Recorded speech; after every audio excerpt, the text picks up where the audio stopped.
सुगंध वातावरण, एसी, आणि आपण शांत मस्तपैकी देवाचं नामस्मरण करतो. आता आपण त्याचं उलट,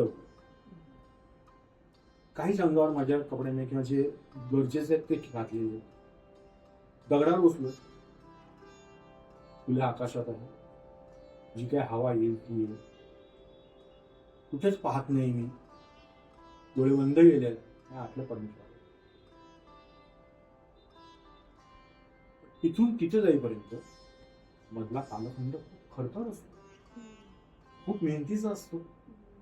माणसाने एक एक क्षण मोजलेला असतो त्याच्यासाठी, आणि त्याच्यासाठी मग त्या घरातला मग तो करता पुरुष असतो, करती स्त्री असो, त्यांनी जे काही पापड बेललेले असतात ना ते त्यांना माहिती असतं. पण संसारातल्या कुठल्याही साधकाला पहिला अधिकार आहे संन्यासापेक्षा. संन्यासी काय करतो, सगळंच त्याग करतो आणि देवाचं नामस्मरण करतो.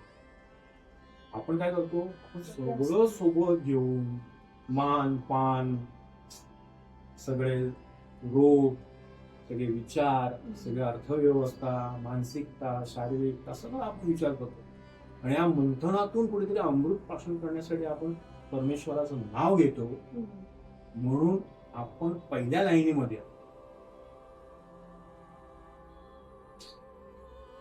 त्याला आपला नंबर पहिला, मग संन्यासी. पण तो काहीच करत नाही, त्यांनी त्याची कर्म बाजूला ठेवले, पण तो फक्त देवाचं नाव.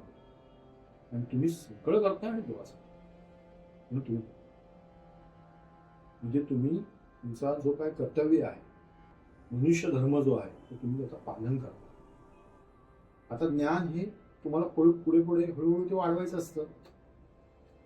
आता ज्या वेळेला हे तुम्ही ह्या ध्यानधारणेवरती सुद्धा लक्ष केंद्रित केलं, तुम्हाला असं वाटलं की मला ध्यान लागतंय छानपैकी, तुला सुद्धा मी बोलतोय, आईला नाही, मला तर तसं व्हायचं, मग हे तुला बरोबर आईला वाटेल, मला नाही सांगत, सांग दोघांसाठी सांगतो, सगळ्यांसाठी सांगतो. ध्यान एकदा लागलं की तुम्हाला जो काय गुरुनी नाम दिलेला, गुरुनाम, त्याला आपण गुरु मंत्र म्हणतो, गुरुमंत्र म्हणतो, हे जे आहे हे ह्याचा नंतर तुम्हाला उपयोग करायचा. प्राणायाम करता तुम्ही की नाही करत? काय साहेब? नाही करत. तुम्ही